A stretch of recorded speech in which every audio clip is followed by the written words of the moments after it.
ओम यतो यतः समीहसे ततो नो अभयं कुरु शन्नः कुरु प्रजाभ्यो भयन्नः पशुभ्यः।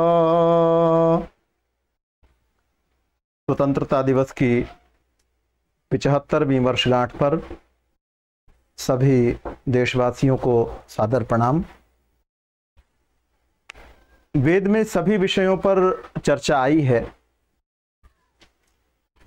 वहां इस विषय पर भी बड़े विस्तार से चर्चा आई कि किस प्रकार से व्यक्ति राष्ट्र का निर्माण कर सकते हैं, व्यक्ति कैसे हो जाएं, किस प्रकार के व्यक्ति हो जाएं जिससे वो राष्ट्र का, बेहतर राष्ट्र का निर्माण कर पाएं। तो एक मंत्र का अंश है, श्रमेण तपसा सृष्टा ब्रह्मणा वित्तर्ते श्रिताः। इसमें पहले शब्द में कहा गया कि श्रम करने वाले, परिश्रम करने वाले जो राष्ट्र के नागरिक हैं वो राष्ट्र का निर्माण कर सकते हैं। आज मैं केवल 2 ही शब्दों को लेकर के आपके बीच में उपस्थित हुआ हूं। परिश्रम के द्वारा राष्ट्र का निर्माण हो सकता है।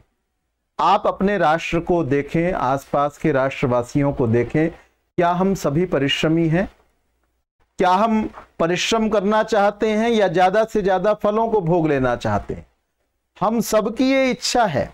अगर मैं आपको ये बताने लगूं कि मैं केवल 15 मिनट परिश्रम करता हूं और केवल 15 मिनट परिश्रम करने के उपरांत मुझे 10,000, 20,000, 50,000 रुपए प्राप्त हो जाते हैं, तो आप समझेंगे कि ये बहुत बढ़िया, अच्छा, समझदार व्यक्ति है कि कम परिश्रम करने से ज्यादा प्राप्तियां कर पा रहा है।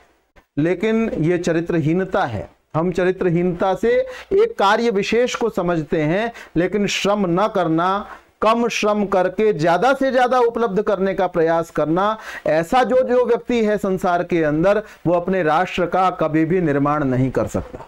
अपितु हमारा कर्तव्य ये बनता है कि हम ज्यादा से ज्यादा राष्ट्र को देने वाले हों और कम से कम राष्ट्र से लेने वाले बने। हम ये विचार करें। आप देखें, बहुत से व्यक्ति जिनकी तनख्वाहें, आप सरकारी कर्मचारियों को जाकर के देखें, जिनकी लाखों रुपए में प्रतिमाह तनख्वाह है। आप सुनकर के हैरान होंगे, शायद आपको जानकारी हो या ना हो, आपके आसपास भी कोई ऐसे व्यक्ति होंगे, और उनको आप जंतर मंतर पर बैठा हुआ देखेंगे, नारे लगाते हुए देखेंगे। किस बात के लिए? कि हमारे ये वेतन, ये भत्ते और ये चीजें हमारी और बढ़ाई जानी चाहिए। तो ये क्या है? श्रम कम करने की भावना और प्राप्तियां ज्यादा करने की इच्छा। वेद का मंत्र बड़ा सुंदर बात कहता है, बड़ी सुंदर बात को कहता है कि श्रमेण, राष्ट्र का निर्माण तुम लोग करना चाहते हो, अपने राष्ट्र को उन्नत बना लेना चाहते हो, तो तुमको क्या करना है? तुमको राष्ट्रवासियों को श्रम करने वाला बनाना है, ज्यादा से ज्यादा परिश्रमी तुमको बनाना है। दूसरा शब्द आया तपसा। तप के द्वारा राष्ट्र का निर्माण संभव है। कुछ लोगों ने तप को ऐसा समझा कि सूर्य के सामने आप सारा दिन खड़े रहेंगे तो वो तप हो जाएगा। किसी ने कह दिया हाथ को इस प्रकार से आगे करके रखिए, ये आपका सारा दिन आपने करके रखा तो ये तप हो गया। हाथ के ऊपर आपने दिया जला करके रख लिया तो ये तप हो गया। एक टांग के ऊपर खड़े रह गए तो तप हो गया। लेकिन वास्तव में तप है क्या? तो कहा तपः स्वकर्म वर्तित्वम, अपने कर्म के अंदर लगे रहना ही तप है। स्वधर्म वर्तित्वम तपः, अपने कर्तव्य पथ पर निरंतर लगे रहना, उससे विचलित ना होना, ये तप कहलाता है। और तपस्वी हो कौन सकता है? अपने कर्तव्य के पथ पर लगा कौन रह सकता है?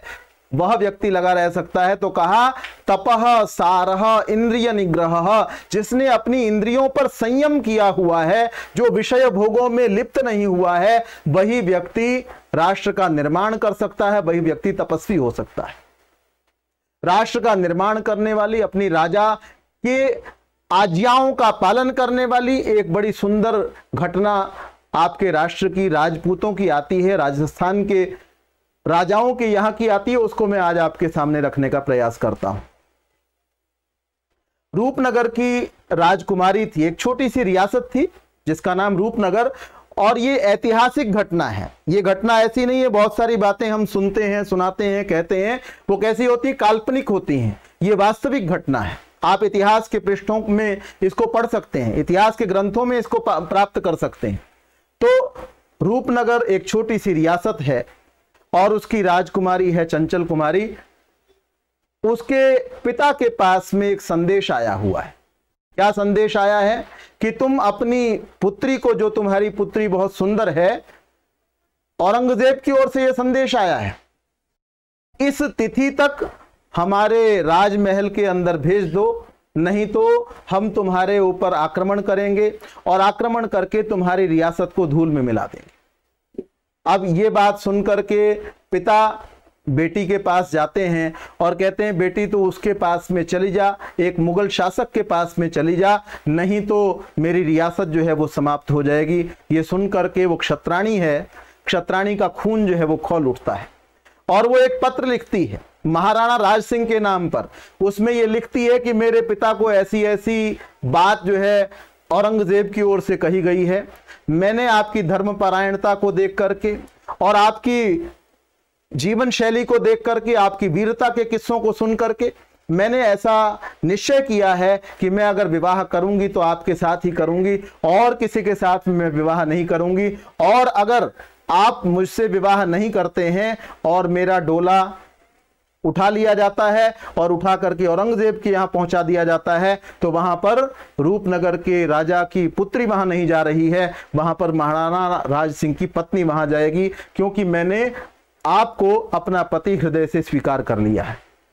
यह पत्र उन्होंने लिखा और अपने जो विश्वस्त पुरोहित थे उनके हाथ से कहा कि आप ये महाराणा राज सिंह तक पहुंचा दें। महाराणा राज सिंह के पास में जब पुरोहित पहुंचा तो उस समय में महाराणा का राज सिंह का दरबार लगा हुआ था और दरबार में महाराणा बैठे हुए थे, सामने सामंत बैठे हुए थे, सब लोग बैठे हुए थे। जाकर के पुरोहित ने वो पत्र उनको सौंप दिया और पत्र महाराणा ने पढ़ा। पढ़ करके वो बड़े हैरान हुए और हैरान होकर के विचार करने की मुद्रा के अंदर थोड़े से शोक निमग्न हो गए। शोक में डूबे हुए उनको देखा तो पुरोहित जी ने पूछा, उनके कुल पुरोहित ने पूछा कि महाराणा ऐसी क्या बात है, ऐसा पत्र में क्या लिखा हुआ है जिसको देख करके आप परेशान हो गए हैं।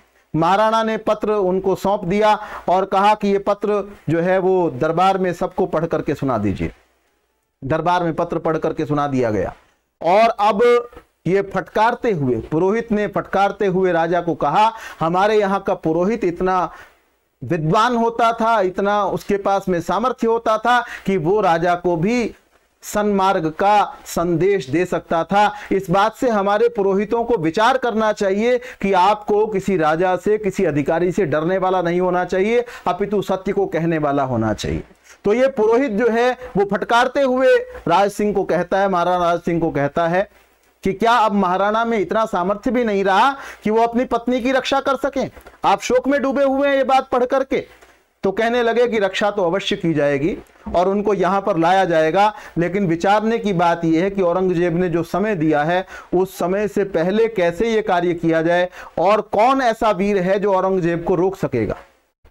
और यह कहते हुए एक तलवार उन्होंने दरबार के बीच में स्थापित कर दी और साथ में पान का बीड़ा रख दिया और कहा कि जिस वीर के अंदर इतनी हिम्मत है, जिस सामंत में इतनी हिम्मत है कि वो जब तक मैं विवाह करके चंचल कुमारी को लेकर के वापस नहीं आ जाता तब तक औरंगजेब को रोक सके, वो इस पान के बीड़े को उठा करके चबा ले।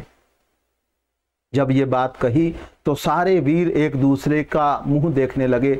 सबको पता था कि वहां से वापस आना मुश्किल है और वापस तो आएंगे ही नहीं, साथ साथ हम उद्देश्य पूर्ण कर पाएंगे या नहीं कर पाएंगे, इस बात में भी संशय था। तो कोई भी उस बीड़े को उठाने को तैयार नहीं हुआ। इस स्थिति को भांपते हुए महाराणा ने कहा कि सरदार चूड़ावत, तुमसे यह आशा की जा सकती है, तुम वीर शिरोमणि हो, तुम जरूर इस काम को पूरा कर सकते हो। जैसे ही चूड़ावत ने इस बात को सुना वो उठा और उठ करके उसने पान के बीड़े को चबा लिया और तलवार को हाथों में उठा लिया। उसके बाद सरदार चूड़ावत की जय जयकार सब जगह पर होने लगी। ये बात होने लगी, वो तैयारी करने के लिए उसी समय निकल गया। सायंकाल वो अपनी पत्नी की ओर गया, अपने घर की ओर गया, तो वहां जाते हुए उसके मन में विचार आया कि अरे, तेरी पत्नी के हाथ में लगी हुई हल्दी जो विवाह के समय लगाई गई थी वो अब तक उसका रंग जो है वो हटा नहीं है, अर्थात वो नवविवाहिता है और वो एक किशोरी है। तेरे जाने के बाद में इसका सारा जीवन कैसे बीतेगा? तुझे पता है कि तूने उस जगह से वापस नहीं आना है, जीवित वापस नहीं लौटना है। ये विचार करते हुए जो बड़ा प्रसन्न होकर के आ रहा था कि आज तो राजा ने मेरी पीठ को थपथपाया है, अन्य वीरों के बारे में नहीं सोचा, उनका नाम नहीं पुकारा, केवल तेरा ही नाम पुकारा है, उसका जो ये विचार था वो धीरे धीरे ठंडा होता रहा। पत्नी की ओर जाता हुआ वो शोक में डूबता चला गया। पत्नी दरवाजे पर खड़े हुए उसकी प्रतीक्षा कर रही थी और जैसे ही वहां पहुंचा ये, तो पत्नी ने पूछा कि आप बड़ी प्रसन्नता से आ रहे थे और मुझे देखने के बाद में आप थोड़े से परेशान हो गए हैं, तो क्या कारण है आपकी परेशानी का? तो सरदार चूड़ावत ने सारी बात कह सुनाई। उसके बाद कहा कि मैं परेशान इसलिए हो रहा हूं कि तुम जो है, अभी तुम्हारा विवाह हुआ है, मेरा और तुम्हारा अभी अभी विवाह हुआ है, मैं चला जाऊंगा, लौटूंगा या नहीं लौटूंगा पता नहीं, न जाने किस प्रकार से तुम अपने जीवन को बिताओगी, ये सोच करके मैं परेशान हो गया हूं। तो वो इनका उत्साह बढ़ाते हुए कहने लगी, हाड़ा रानी क्या कहती है कि अगर आप अपने कर्तव्य को जानते हैं तो मैं भी अपने कर्तव्य को जानती हूं, आप निश्चिंत होकर के जाइए, मैं आपके नाम पर किसी भी प्रकार से कोई बट्टा नहीं लगने दूंगी। ये बात सुनकर के सरदार वहां से चले गए, चूड़ावत वहां से चले गए और जाकर के अगले दिन सुबह जब वो प्रस्थान करने लगे सेना के साथ, उनको फिर दोबारा हाड़ा रानी की याद आई। उन्होंने एक सैनिक के पास में एक संदेश भेजा, कहने लगे जाकर के रानी को कहना, मेरी पत्नी को कहना कि मुझे विश्वास है, मैं जा रहा हूं और मुझे विश्वास है कि तुम अपने दिए हुए वचनों पर पूरी तरह से खरा उतरो। ये बात सुन करके जब सैनिक वहां पर पहुंचा और उसने हाड़ा रानी को कहा कि ये संदेश आपके लिए सरदार ने भिजवाया है, तो हाड़ा रानी को बहुत चोट पहुंची। उनको लगा कि मेरे पति को मुझ पर विश्वास नहीं है क्या, ये क्या है? तो उन्होंने कहा, सैनिक तुम जरा यहीं ठहरो, और कहा कि मैं एक थाली लेकर के आ रही हूं, एक कपड़ा लेकर के आ रही हूं और एक चाकू लेकर के आती हूं, अपना शीश काट करके मैं प्लेट के अंदर रखूंगी, तुम मेरी ओर से ये उपहार मेरे पति को दे देना और उनको कह देना कि मैंने अपने कर्तव्य का पहले पालन कर लिया है, तुम अब पूरी निष्ठा के साथ में राजा ने जो कार्य तुमको सौंपा है उस कर्तव्य का तुम पालन करना। ये कह करके उसने अपने सिर को अलग किया और प्लेट के अंदर रख दिया। सैनिक उसको लेकर के, सिर को लेकर के और पहुंचा सरदार के पास में। सरदार ने उसको देखा और उसके संदेश को सुना तो वो रणमत्त हो गया और उसने रानी के लंबे बालों को अपने गले की दोनों ओर जो है वो बांध लिया, सिर जो है नीचे लटक रहा था और युद्ध भूमि के अंदर जाकर के मुगलों के साथ में लड़ने लगा। और लड़ते हुए एक बार ऐसा हुआ कि वो औरंगजेब के हाथी के ऊपर चढ़ बैठा। औरंगजेब मरने को ही था कि किसी प्रकार से उसने अपनी जान बचाई। उसके बाद ऐसा भीषण युद्ध हुआ कि उसके सरदार चूड़ावत के सिर को काट दिया गया। सिर कटे हुए के बाद में, कटने के बाद में कबंधों में, कबंध के साथ दोनों हाथों में तलवार लिए हुए कई घंटे तक ये जो योद्धा था सरदार चूड़ावत, ये लड़ता रहा। तो अपने कर्तव्य का पालन करने के लिए वही व्यक्ति समर्थ हो पाता है, वही व्यक्ति अपने कर्तव्य का ठीक प्रकार से पालन कर पाता है जिसने विषय भोगों को त्याग दिया है। और जो सामान्य व्यक्ति दिन रात विषय भोग की चिंता में डूबा हुआ है, ज़्यादा से ज़्यादा धनार्जन करने की चिंता में डूबा हुआ है, वह व्यक्ति कभी भी अपने कर्तव्य का ठीक प्रकार से पालन नहीं कर सकता। तो तपः सारः इंद्रिय निग्रह, हम सब तपस्वी बने, अर्थात अपनी इंद्रियों का निग्रह करने वाले बने। यदि तपस्वी होंगे तो निश्चित रूप से हम अपने राष्ट्र का बेहतर निर्माण कर पाएंगे, हम अपने जो कर्तव्य हैं उन कर्तव्यों का ठीक प्रकार से पालन कर पाएंगे। आप सभी ने बहुत ही ध्यानपूर्वक इन बातों को सुना। देववाणी यूट्यूब संस्कृतम तो ये चैनल है, ये संस्कृत सीखने की प्रेरणा हम सभी को कर रहा है। आप सभी संस्कृत इसमें निरंतर सीख रहे हैं। संस्कृत को सीखना संस्कृति की रक्षा करने के लिए अनिवार्य है। तो और ये कार्य कितनी तल्लीनता के साथ में किया जा रहा है इस चैनल के माध्यम से। मेरा आपसे निवेदन है कि आप ज़्यादा से ज़्यादा व्यक्तियों को इन चीज़ों को शेयर करें, खुद भी पढ़ें और अपने राष्ट्र के वासियों को, न केवल अपने राष्ट्र के लोगों को, ऐसा अवसर हमको उपलब्ध हुआ है जो पढ़ने के लिए हमको कहाँ बनारस जाना पड़ता है। व्यक्ति रहने वाला कहाँ का है, जालंधर का है, और वो बनारस चल करके जाता था और वहां जाकर के गुरुजी कहते थे हम तुमको नहीं पढ़ाएंगे। यहाँ आपके घर में बैठे हुए ही इतने अच्छे सुयोग्य विद्वानों के श्रीमुख से आपको संस्कृत पढ़ने का, शास्त्रों को अध्ययन करने का, शास्त्रों का अवगाहन करने का सामर्थ्य आपको प्राप्त हुआ है, उसका अवसर आपको प्राप्त हुआ है। तो मेरा आपसे निवेदन है कि हम ज़्यादा से ज़्यादा इस चैनल के साथ में जुड़ें और संस्कृत को पढ़ें, अपनी संस्कृति को समझें और अपने कर्तव्यों का पालन करें। पुनः आप सभी को स्वतंत्रता के 75वीं वर्षगांठ की शुभकामनाएं। आप सभी का हार्दिक धन्यवाद। सभी को सादर प्रणाम।